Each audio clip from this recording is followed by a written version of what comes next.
जगत भर के संत पुरुषों का योग बल, भर के संत पुरुष का योग बल, जगत भर के सत पुरुषों का योग बल जगत भर के सत्पुरुषों का योग बल और प्रगट ज्ञानी पुरुष दादा भगवान का योग बल और प्रगट ज्ञानी पुरुष दादा भगवान का योग बल समस्त विश्व का कल्याण करे, कल्याण करे, कल्याण करे। समस्त विश्व का कल्याण करे, कल्याण करे, कल्याण करे और कल्याण करने का निमित्त बनने की, और कल्याण करने का निमित्त बनने की हम सभी महात्माओं को, हम सभी महात्माओं को परम शक्ति दे, शक्ति दे, शक्ति दे।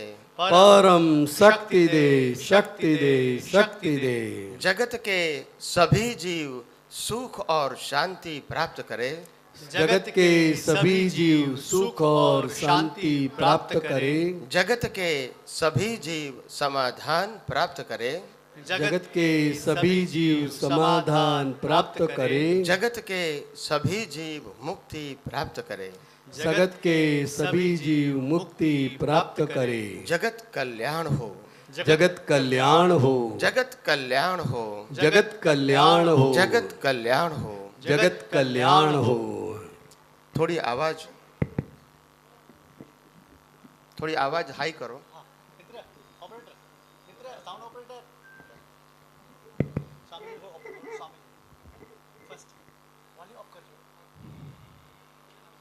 जय सच्चिदानंद। थोड़ी और आवाज। हाँ, जय सच्चिदानंद।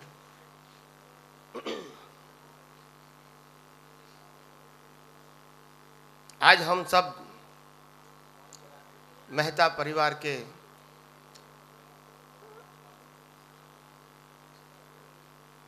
जो पवित्र रिश्ता, लग्न का जो प्रसंग है, पवित्र बंधन, उसमें हम सब आए हुए हैं। और मैं समझता हूँ ये अवसर सभी के लिए अपने जीवन में एक धन्य घड़ी होती है, एक मंगलमय होता है और आनंदमय होता है। और हम सब इसी अवसर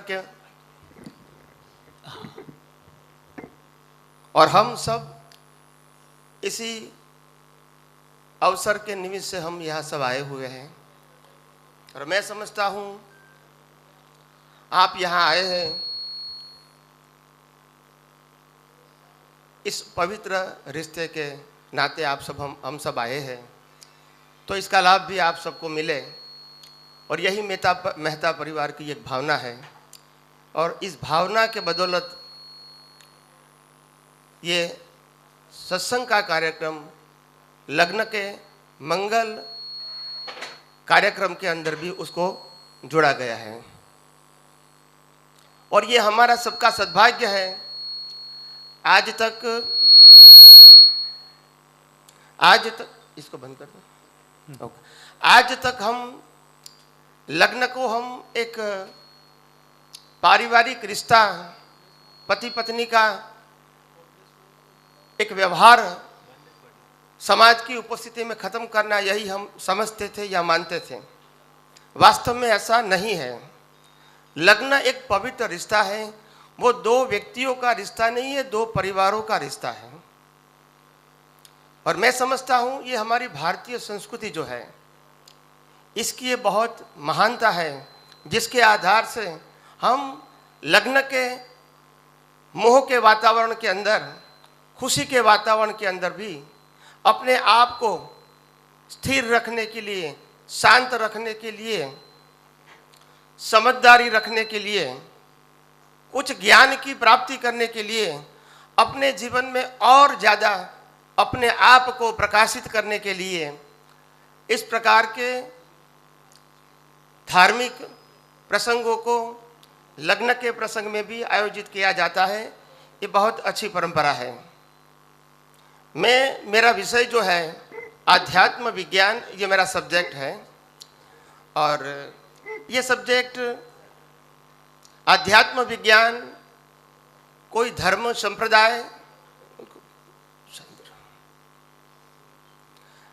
हाँ please please, this is the starting, so you have to pay attention please. और मेरी सबको रिक्वेस्ट है जो लेस देन 30 ईयर्स है, please come on a front, so कम से कम उसको बात करने का मौका नहीं मिले और कम से कम वो सुन सके, भले प्रश्न नहीं करे, कम से कम सुने तो कम से कम दूसरे को सुनने का मौका मिलेगा। So please come on a front, less than 30 years please, क्योंकि ज्यादातर बातें वही करते हैं और हो सकता है कि लग्न के मूड में ऐसा हो सकता है। मेरी रिक्वेस्ट है कि कम से कम सत्संग में शांति से बैठे please. Less than 30 please come on a front. आप सब जो 30 साल से कम उम्र वाले हैं प्लीज आगे आ जाइए, लेडीज एंड जेंट्स। नहीं आगे नीचे बैठ जाइए तो भी चलेगा, प्लीज प्लीज। यस यस आ जाइए जितने भी। This is my personal request to all of you. Yes please please आ जाइए। या जिसको बैठने की दिक्कत है तो वो ऊपर बैठ सकते हैं, no problem, is okay. Yes come on a front, come on a front. Yes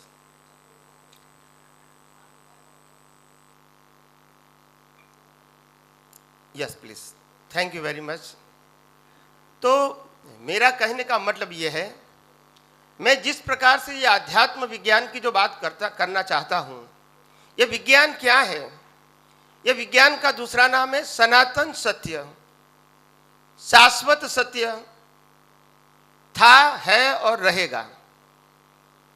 और ये सनातन सत्य कुदरती कानून के ऊपर आधारित है, कोई धर्म, संप्रदाय, व्यक्ति, गुरु, भगवान, क्रियाकांड, संस्था या रिचुअल्स के ऊपर आधारित नहीं है। मेरी हर बात ध्यान से सुनना प्लीज, लिसन केयरफुली। मैं बार बार कहूंगा, you have to pay attention here, this is a spiritual science. तो साइंस के अंदर प्रिंसिपल होते, थियरी नहीं होती है। H2O से पानी होता है, वो प्रिंसिपल है, थियरी नहीं है। I am talking about the law of nature on a base of principle. और वो प्रिंसिपल आप मानो या न मानो, it is compulsory and effective for each and every living being creature, either they believe it or not, because it is a law of nature। कुदरत का कानून हमारी मर्जी से काम नहीं करता है। either you believe it or not, you have to obey and follow। तो ये प्रिंसिपल की मैं बात करता हूं। This is not a theory, this is not talk of पाप एंड पुण्य, this is not talk of doership और नॉन डूअरशिप। आप ये करो, ये न करो, that is not our subject. ये साइंस क्या है? हम इस दुनिया के अंदर आए हैं मनुष्य के रूप में, और हम जो जानना चाहते थे या तो चाह रहे हैं, वो अभी तक हमको क्यों नहीं मिला? बिकॉज ऑफ एक दृष्टिकोण से, या तो हमारा तकदीर नहीं था, पुण्य नहीं था, या संजोग नहीं थे, या हम क्वालिफाइड नहीं थे, या तो हमको जो व्यक्ति मिला वो इतने क्वालिफाइड वाले नहीं मिले ताकि हम इस विज्ञान को, सनातन सत्य को समझ पाए। ये दोनों में से एक भी कारण हो सकता है।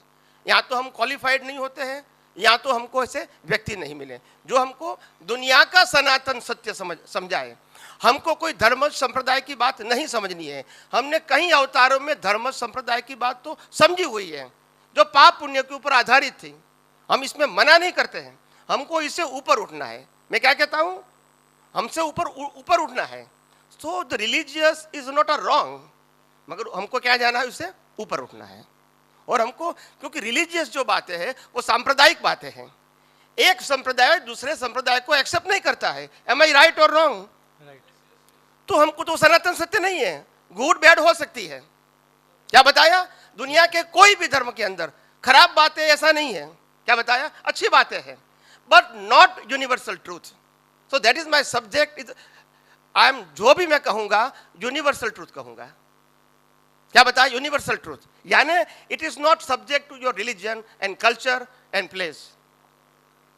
तो ये जो बातें हैं, हम आज तक क्यों हम इस संसार में भटक रहे हैं मनुष्य होके, और जो कुदरत की सर्वोत्कृष्ट कृति है मनुष्य की, क्योंकि ये मनुष्य भव में ही हम मुक्ति की अनुभूति कर सकते हैं, परमात्मा यानी आत्मा की अनुभूति कर सकते हैं, जन्म मरण के बंधनों से मुक्त भी हो सकते हैं। मगर क्यों नहीं होते हैं? क्योंकि हमने आज जो कुछ भी जाना, या तो सामाजिक सत्य जाना या धार्मिक सत्य जाना, और जो सत्य था वो पार्टीशन वाला था, यस और नो, जो भी जाना। मगर क्या था? राम वाले कहते हम कृष्ण का नहीं सुनेंगे, कृष्ण वाला कहेंगे महावीर का नहीं सुनेंगे, महावीर वाला कहेंगे शिव का नहीं सुनेंगे, शिव वाला कहेंगे स्वामीनारायण का नहीं सुनेंगे। तो बात क्या हो गई? Partition. This is not a universal truth, yes और नो। और मैं बात करना चाहता हूं यूनिवर्सल ट्रूथ थी, है और रहेगी। और यूनिवर्सल ट्रूथ बातों का कोई क्रिएटर नहीं होता है, और इसीलिए सनातन धर्म की उत्पत्ति नहीं हुई है, वो था, है और रहेगा। समय समय पे अनुभवी पुरुष ये दुनिया का सनातन सत्य का अनुभव करके लोगों के सामने पेश करके चले जाते हैं। जिसको मानना है वो माने, नहीं मानना है नहीं माने, उनकी बात, क्योंकि वो उन बातों का मालिक नहीं होता है। क्या नहीं होता है? मालिक नहीं। अगर मैं मालिक होता तो मैं कहूंगा मेरी बात स्वीकारनी ही पड़ेगी, समझनी ही पड़ेगी। मगर जब मैं यूनिवर्सल ट्रुथ की बात करूंगा तो मैं कहूंगा ये सनातन सत्य है, आप मानो या न मानो। मगर आप इनसे बाहर नहीं हो, 1 सेकंड भी आप उससे बाहर नहीं हो, नहीं मानोगे तो अभी मैं ये बात आपको समझाना चाहता हूं। So print of silence, please pay attention here, और मैं आपको प्रश्न पूछने का मौका भी दूंगा, पहले बेस तैयार करके बाद। तो सबसे पहली बात, हम इस दुनिया के अंदर क्यों भटक रहे हैं? क्या हम रामकृष्ण को, महावीर को नहीं मानते इसीलिए भटक रहे हैं? हम शिव स्वामीनारायण को नहीं मानते इसीलिए भटक रहे हैं? हम तप जप नहीं करते इसीलिए भटक रहे हैं? हम मंदिर में पूजा पाठ नहीं करते इसीलिए भटक रहे हैं? हम क्यों भटक रहे हैं?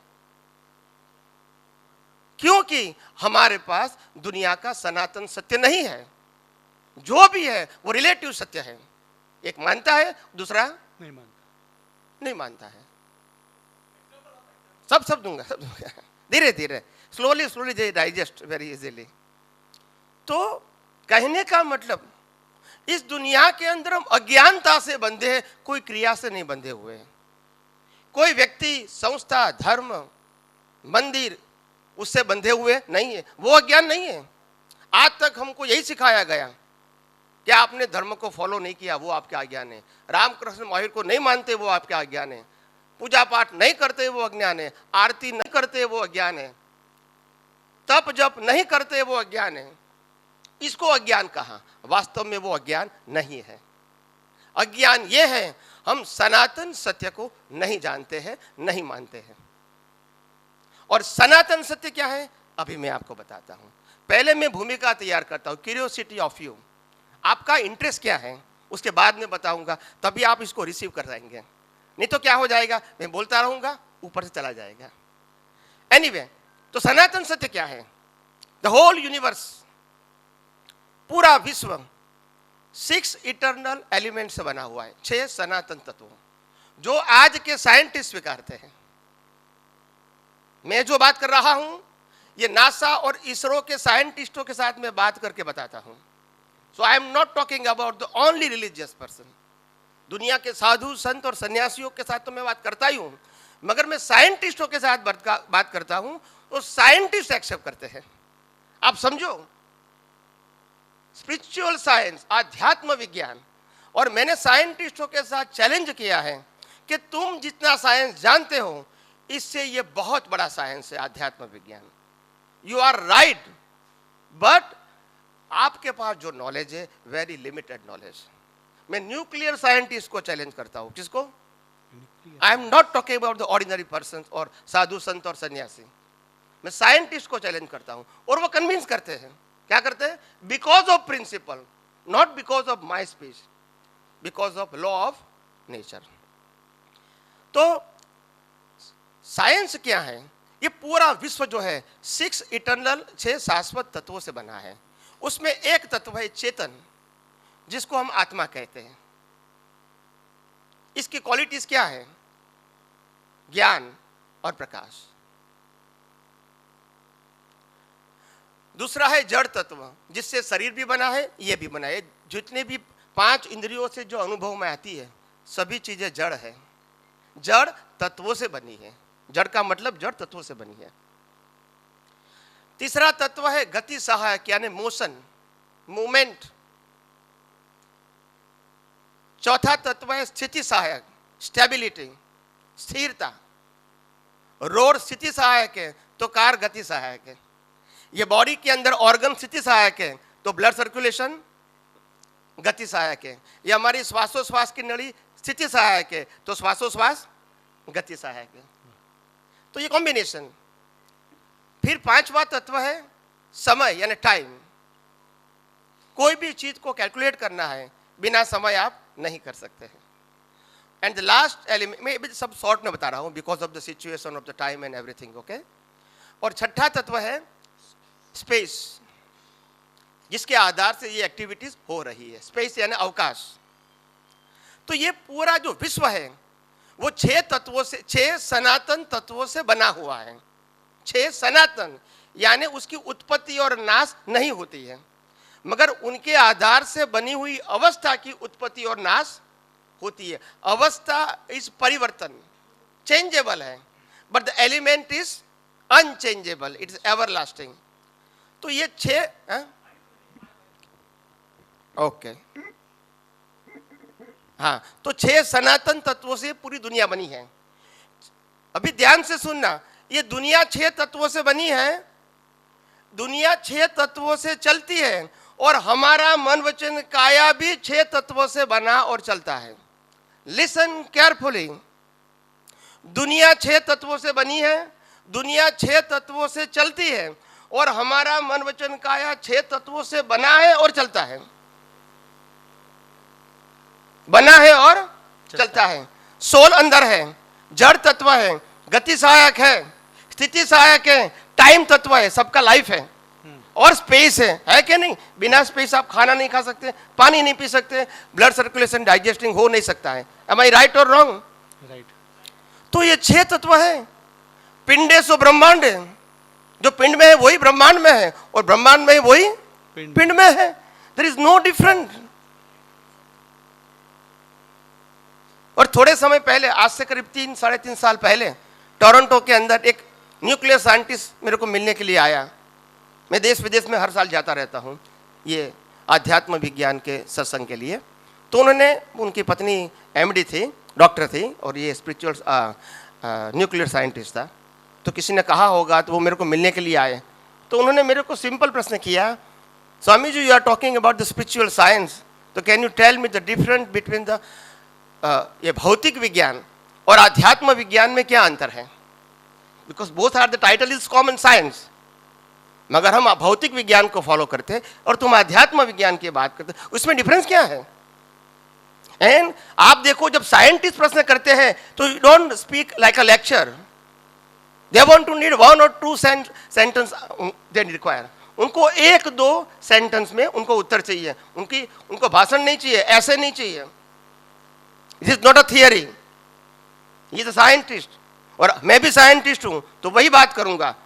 तो मैंने कहा, मैंने एक ही सेंटेंस में उत्तर दिया, you believe in 5 elements, so it is to be called a भौतिक विज्ञान, और हम 5 + 6 आत्मा को मानते हैं, आध्यात्म विज्ञान है, बस। That is a different.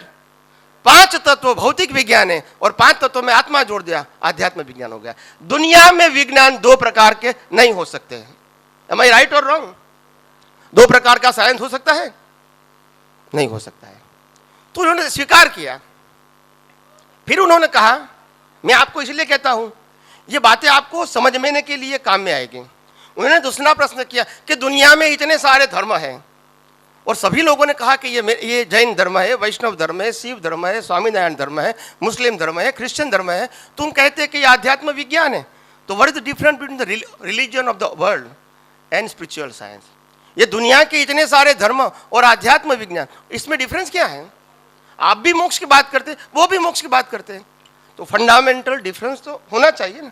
पानी लग गया, तो फंडामेंटल डिफरेंस तो होना चाहिए ना, दोनों भी डिफरेंस तो होना चाहिए ना।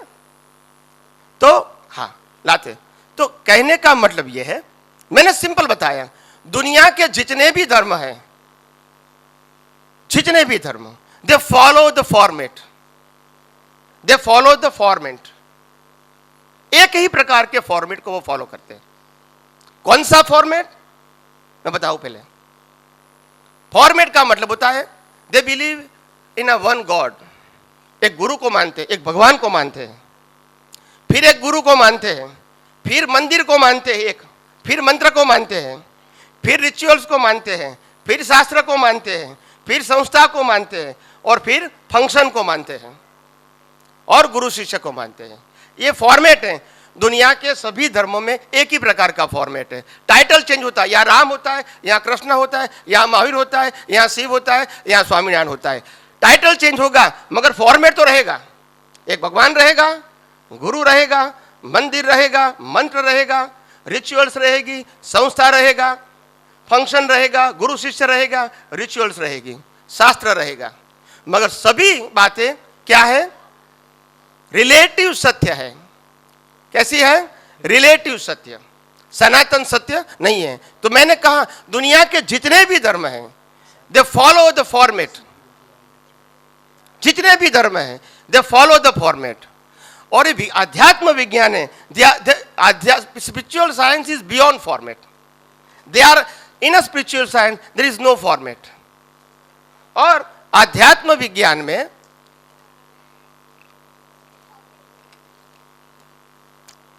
अध्यात्म विज्ञान के अंदर जो फॉर्मेट होता है, फॉर्मेट को उदय कर्म बोलते हैं। क्या बोलते हैं? उदय कर्म। अगर आप जैन धर्म में पैदा हुए तो आप महावीर को मानेंगे, महावीर की पूजा करेंगे, मंत्र बोलेंगे, मंदिर में जाएंगे, साधु संतों को मिलेंगे, प्रवचन सुनेंगे, और जो रिचुअल्स है वो फॉलो करेंगे। ये प्रकृति का स्वभाव है, ये परमात्मा का स्वभाव नहीं। और प्रकृति सबकी अलग अलग है, तो धर्म भी क्या है? अलग अलग। मगर इससे परमात्मा से कोई कंसर्न नहीं है। और हम परमात्मा है, प्रकृति नहीं है। नेचर, प्रकृति यानी मन वचन काया, प्रकृति is given by the law of nature has per your previous birth cause.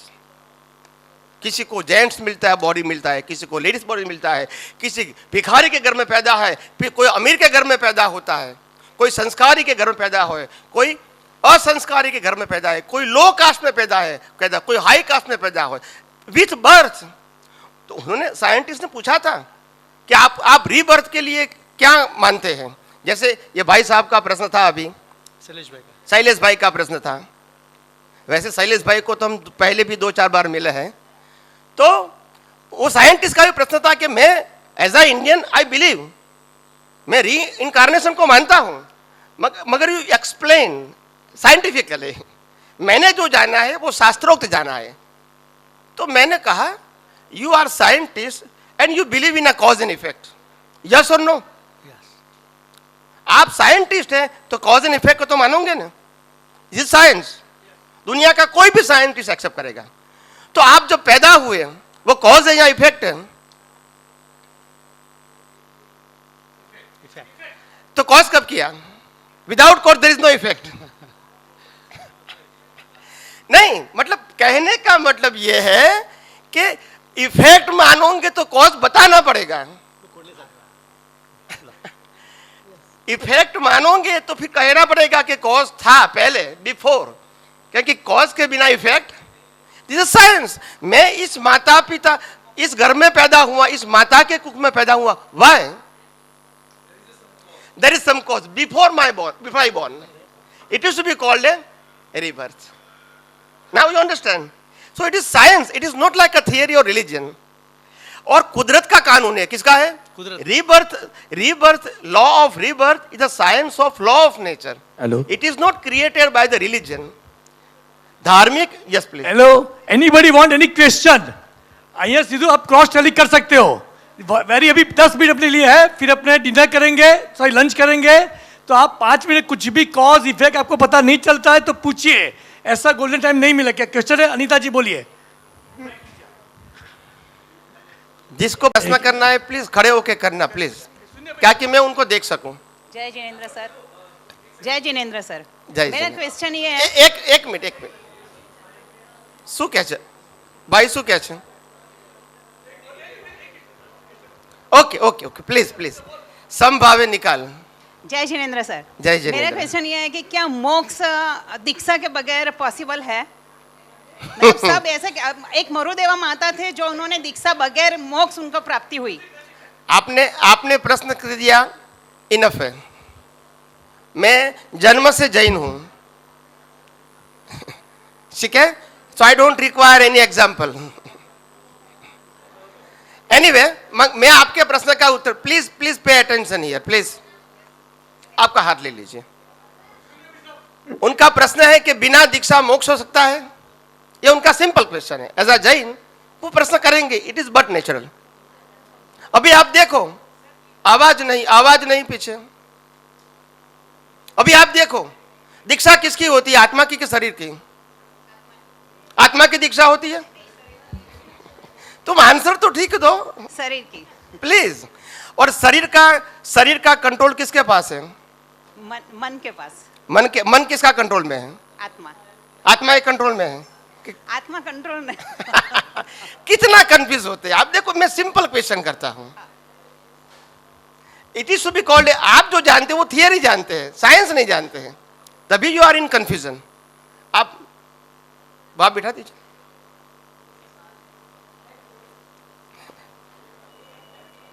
हाँ सुनिए प्लीज। यस यस, जय सच्चिदानंद, जय सच्चिदानंद।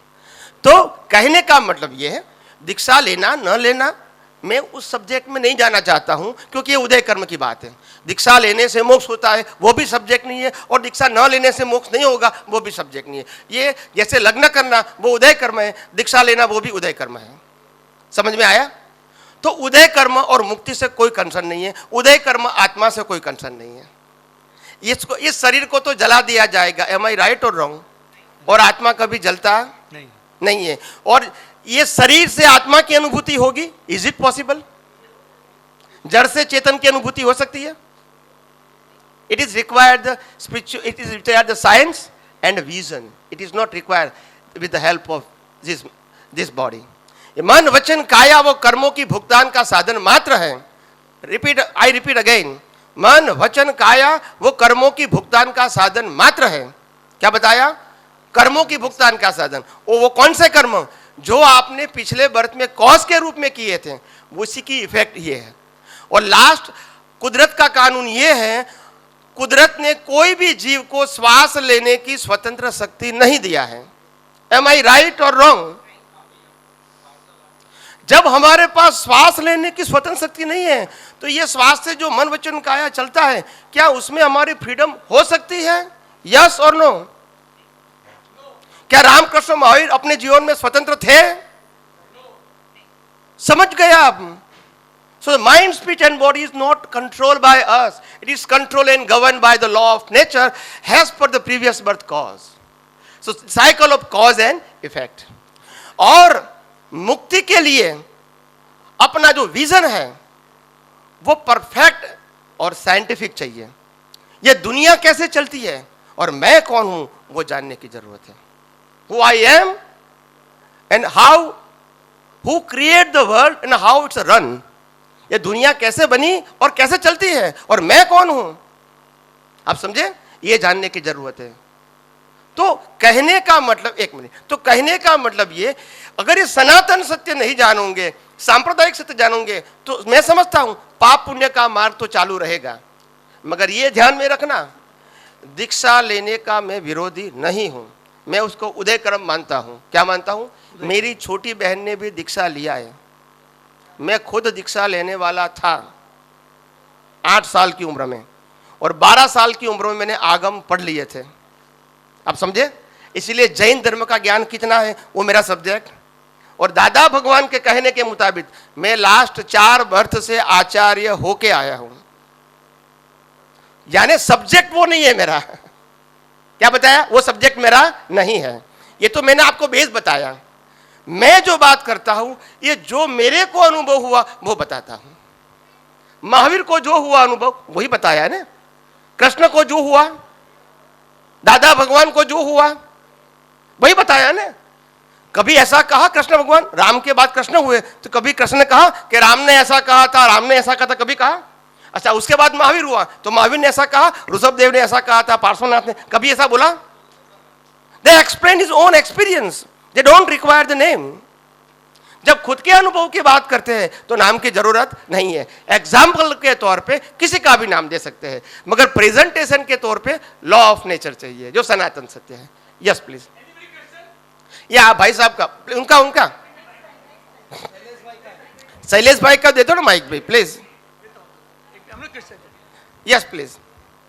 अरे એમને આપી દો ને। અરે પણ તમારા ભાઈનું પેન્ડિંગ છે please please it is a pen. Yes please please.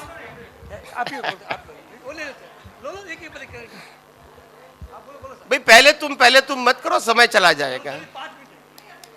જય સચ્ચિદાનંદ। આપણે જે अध्यात्म विज्ञानની आप बात करी છે, हिंदी हिंदी हिंदी। हाँ, आपने जो अध्यात्म विज्ञान के बारे में आप बता रहे हैं, तो जैसे अलग अलग धर्मों के अलग अलग शास्त्र हैं, उनकी अलग अलग व्यू पॉइंट है, लेकिन दादा भगवान ने जो अक्रम विज्ञान निकाला और आप जो अध्यात्म विज्ञान की बात कर रहे हैं, उसमें क्या अंतर है? Good good question, I am very happy. ऐसा प्रश्न तो मेरे को बहुत बार प्रश्न किया जा चुका है, बट इट इज़ गुड के आपको जो प्रश्न उठा और आपने सबके सामने किया। और मैं हर बार कहता हूँ, हर सत्संग में कहता हूँ, आपको जो प्रश्न उठे वो पब्लिक में क्वेश्चन कीजिए, प्राइवेट में मत कीजिए। क्या बताया? पब्लिक में कीजिए। और इसीलिए पब्लिक में कीजिए क्योंकि रिकॉर्डिंग होता है और लाखों लोग यूट्यूब पे सुनते हैं। आज मेरा 3000 वीडियोस यूट्यूब में है। 3000 कितने? और मोर देन 1000 एपिसोड है, Gujarati, Hindi and English on YouTube.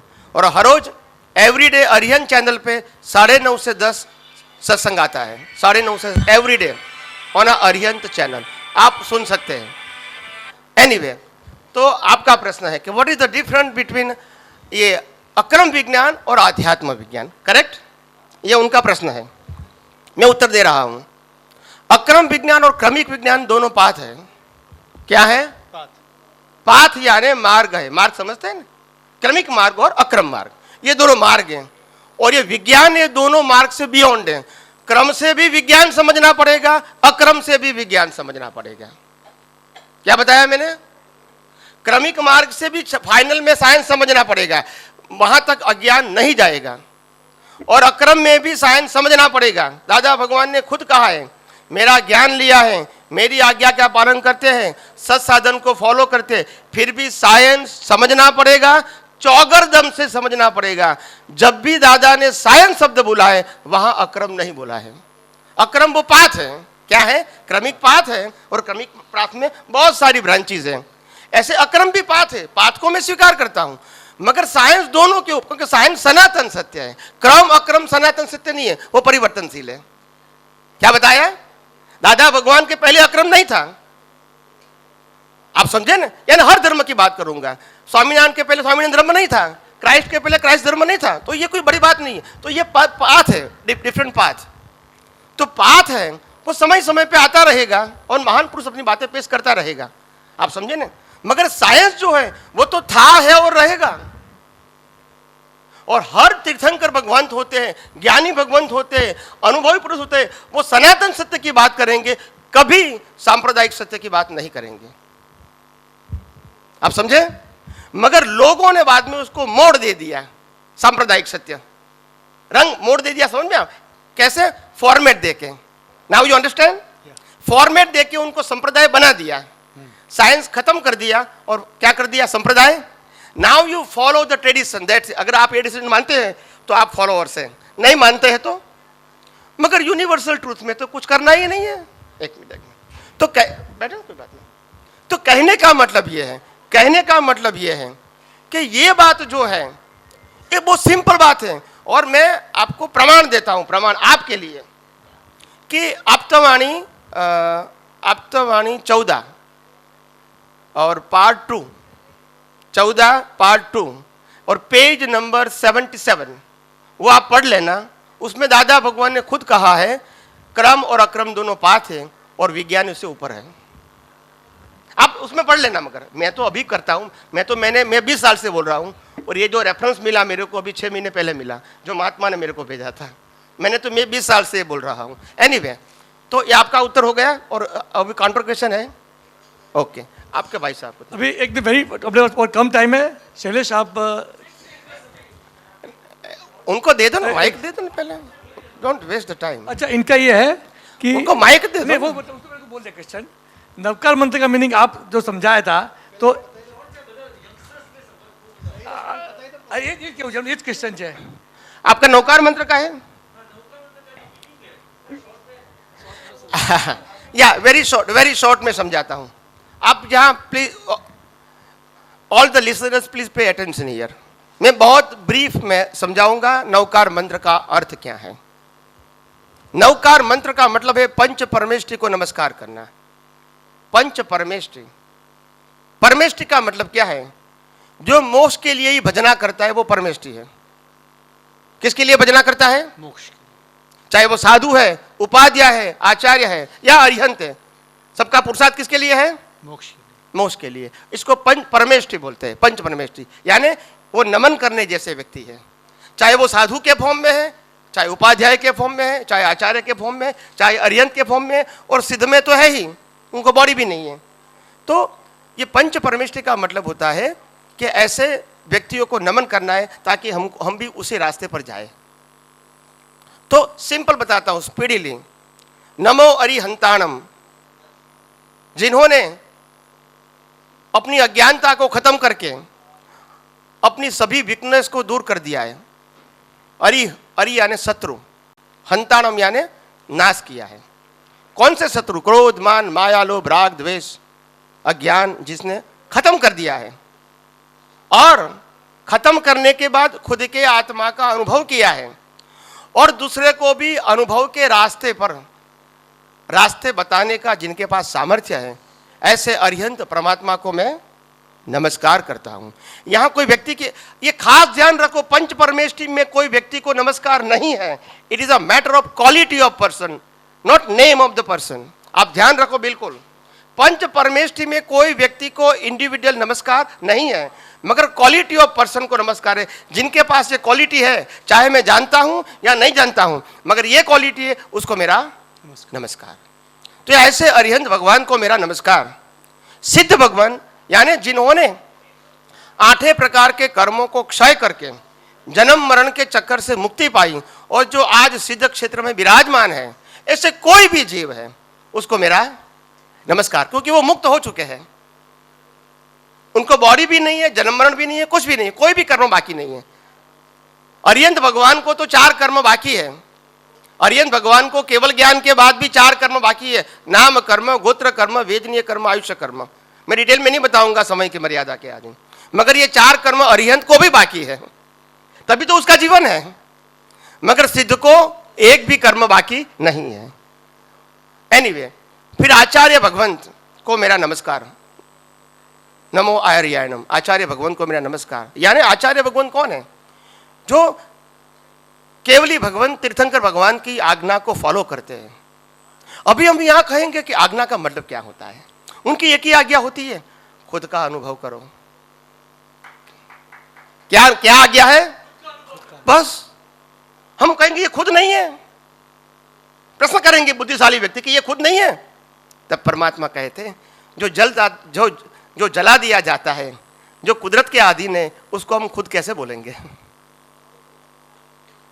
हम जो कभी पैदा भी नहीं होते, मरते भी नहीं है, न जन्म है न मृत्यु है, न कर्म है न बंधन है, ऐसा जो हमारा स्वरूप है, ज्ञान स्वरूप, दर्शन स्वरूप, चारित्र स्वरूप, स्वाभाविक रूप से, बस उसको पहचानो। यही आपका कर्तव्य है। और प्रकृति को जो करना है वो करे। उनको खाना है, पीना है, त्याग करना है, उपवास करना है, ना करना है, कुछ भी करना है। कई लोग, मैंने लास्ट प्रवचन में यहाँ शादी के माहौल में जब मैं आया था, तब मैंने लास्ट टाइम मैंने कहा था कि कई सारे धर्मगुरु लोग कहते हैं कि आपको ब्रह्मचर्य का पालन करना पड़ेगा, यानी ब्रह्मचर्य पालन करो, दीक्षा ले लो। मैंने कहा 24 तीर्थंकर में एकाध को अपवाद छोड़ के सभी ने शादी किया था, यस और नो? रामकृष्ण महावीर ने शादी किया था, यस और नो? दादा भगवान ने शादी किया था, यस और नो? सभी शादी करेंगे, हमको ब्रह्मचार्य बनाना है, बोलते नहीं है। तो ब्रह्मचर्य से अगर इतना महत्व तो वो शादी क्यों करते थे? बोलते नहीं है कोई। तो कहने का मतलब मैं ब्रह्मचर्य का विरोधी नहीं हूं। ब्रह्मचर्य वो फिजिकल मैटर है। क्या है? Physical matter. वो good quality of the body but not concern with the soul. आत्मवीर्य अलग चीज है, वो अनुभूति की बात है, और ये तो फिजिकल वीर्य है। आप फिजिकल ब्रह्मचर्य पारोगे तो शरीर आपका स्वस्थ रहेगा, मन स्वस्थ रहेगा, जबान स्वस्थ रहेगी। It is good quality. और मैं कहता हूं कि वीर्य की इकोनॉमी करो लाइक अ मनी। पैसे की इकोनॉमी करते हो, ऐसे वीर्य की भी इकोनॉमी करो, वो अच्छी बात है as a social, okay, but it is not a spiritual. यह अध्यात्म नहीं है, सामाजिक और धार्मिक है। क्या बताया? एनीवे, फिर नमो उवज्जायनम, यानी उपाध्याय भगवान को मेरा नमस्कार। उपाध्याय का मतलब होता, आचार्य भगवान का मतलब था वो शास्त्र खुद पढ़ा हुआ है और आचार्य साधु और उपाध्याय को वो शास्त्र पढ़ाते हैं, एंड दे फॉलो द आज्ञा ऑफ आचार्य। अभी तो अरिहंत है नहीं, तो आचार्य ही सर्वश्रेष्ठ है, तो आचार्य की आज्ञा का पालन उपाध्याय को भी करना है और साधु को भी करना है और समाज को भी करना है, तो इसको आचार्य भगवान बोलते हैं। वो भी आत्मलक्ष्य के साथ जीते हैं। उपाध्याय का मतलब होता है वो खुद पढ़ते हैं और आगे का आचार्य भगवान के साथ पढ़ते हैं, उनके साथ पढ़ते हैं, और खुद पढ़ा लिखा जो है वो साधु को पढ़ाते भी है, तो वो भी मोक्ष मार्ग के लिए पुरुषार्थ करते हैं। ये कॉमन सेंटेंस है। पंच परमेष्टि का जीवन केवल मोक्ष के लिए होना चाहिए। मैं छोटा, मैं बड़ा, तुम छोटा, मैंने ये किया, मैंने वो किया, उसके लिए नहीं है। केवल सत की साधना के लिए, आत्मा की अनुभूति के लिए जीवन है, चाहे साधु है चाहे आचार्य है। संसार के लिए नहीं है, नामना कीर्ति प्रतिष्ठा के लिए नहीं है। ये हमने जो मंदिर और संस्था बनाया वो साधुओं का काम नहीं था, फंक्शन करने का काम साधुओं का नहीं था, संतों का नहीं था, सन्यासियों का नहीं था, केवल समाज का था। और आज वही साधुओं ने कर दिया, सन्यासियों ने कर दिया, और इसीलिए आध्यात्म मार्ग भ्रष्ट हो गया। क्या हो गया? जब पैसा आएगा फिर क्या होगा? पावर आएगा, फिर आध्यात्म रहेगा नहीं, आपकी सोच ही नहीं रहेगी। हाउ टू मेक मनी, ना हाउ टू मेक अ मंदिर एंड संस्था, दैट्स इट। जो आप करते हैं, आप भी क्या करते हैं? पैसा कमा के अच्छा बंगला बनाओ, गाड़ी बनाओ, फर्नीचर बनाओ, घूमो, यही करते हैं ना। तो वो क्या करते हैं? वो भी वही करते हैं, मंदिर बनाओ, संस्था बनाओ, प्रसंगों करो, वरघोड़ा निकालो, बोलते नहीं है। कैसे बनते हैं? पैसे से ना, बोलते नहीं है। तो आत्मा के लिए करते हैं, ये आत्मा के लिए करते हैं, दैट्स इट। तो बात समझने की जरूरत है। आत्मा के लिए सनातन सत्य की जरूरत है, आत्मा की अनुभूति के लिए सांप्रदायिक सत्य की जरूरत नहीं है। सांप्रदायिक सत्य सिर्फ पाप और पुण्य के लिए है। किसके लिए? वो गलत नहीं है। अगर आपको मुक्ति पाना है, सनातन सुख की आत्मा की अनुभूति करना है, तो ये कुदरत का कानून जानना पड़ेगा। ये पूरी सृष्टि कुदरत से बनी हुई है, और ये मन वचन काया पंच महाभूतों से बना है, वो भी कुदरत का है। हम जो हवा पानी लेते हैं न, वो भी कुदरत का। यस और नो? हम बिना कुदरत की हेल्प जी सकते हैं? बोलिए प्लीज। नहीं। और हम उसको ही नहीं मानते हैं। इससे बड़ा अज्ञान कौन सा हो सकता है? ये बॉडी का एग्जिस्टेंस बिना कुदरत हो सकता है? हम इसको ही नहीं मानते हैं, न कुदरत को मानते हैं, न कुदरती कानून को मानते हैं, और फिर मानते हैं हम बहुत धार्मिक व्यक्ति हैं। उससे क्या मतलब हुआ? आप तो पाप पुण्य की बात करते हो, अज्ञान तो आप में भरा हुआ है। You don't know the universal truth, you only the know the सांप्रदायिक ट्रूथ। यस और नो? सांप्रदायिक ट्रूथ से कभी अज्ञान जाएगा नहीं, मगर संप्रदाय की बातें क्या होगी? और मजबूत होगी, और मजबूत होगी। फिर क्या कहोगे? मेरा धर्म बड़ा है और तुम्हारा छोटा है। और आध्यात्म मार्ग के अंदर छोटा बड़ा, क्योंकि वो यूनिवर्सल ट्रूथ की बात करते, कुदरती कानून की बात करते, सनातन सत्य की बात करते। सनातन सत्य में छोटा बड़ा, पाप पुण्य आगे पीछे नहीं होता है, क्योंकि उसमें आत्मा की अनुभूति करनी है, ये प्रकृति की बात होती नहीं है। तो इसीलिए मैंने आपको मेरी बहुत सारी बातें मैंने बहुत संक्षिप्त में बताया। हो सकता है शायद आपको डाइजेस्ट करने में तकलीफ हो सकती है, पर क्योंकि समय की मर्यादा के अधीन मेरे को इतना फास्ट और शॉर्ट में बोलना पड़ा। मगर बहुत सारे मैंने आपको एग्जाम्पल दिए। यूट्यूब के अंदर आप आध्यात्म विज्ञान शब्द डालोगे तो आपको 3000 वीडियोस मिलेगा, गुजराती, हिंदी, इंग्लिश। और कमलेश आनंद जी डालोगे तो भी वीडियो मिलेगा। उसके बाद आध्यात्म विज्ञान डालोगे तो बहुत सारे 1000 एपिसोड है, वो भी आप सुन सकते हैं आपके घर पे बैठे। और तीसरा, आपको सत्संग सुनना है तो हर रोज अरिहंत चैनल पे 9:30 से 10 एवरीडे हाफ एन आवर सत्संग आता है, जिसमें मेरा हर सत्संग क्वेश्चन आंसर के ऊपर आधारित होता है। लेक्चर नहीं करता हूं मैं कभी। जो भी लोग प्रश्न करेंगे उसका मैं उत्तर देता हूं। क्या बताया? जो भी। और यहां रिलीजन की बात नहीं है, क्या नहीं, आपका धर्म क्या है, that is not my subject. आप कौन सी रिचुअल्स को फॉलो करते हैं वो भी मेरा विषय नहीं है। आप कौन से भगवान और गुरु को मानते हैं, संस्था को मानते हैं, वो भी मेरा सब्जेक्ट नहीं है। मेरा सब्जेक्ट है law of nature, universal truth science. जय सच्चिदानंद।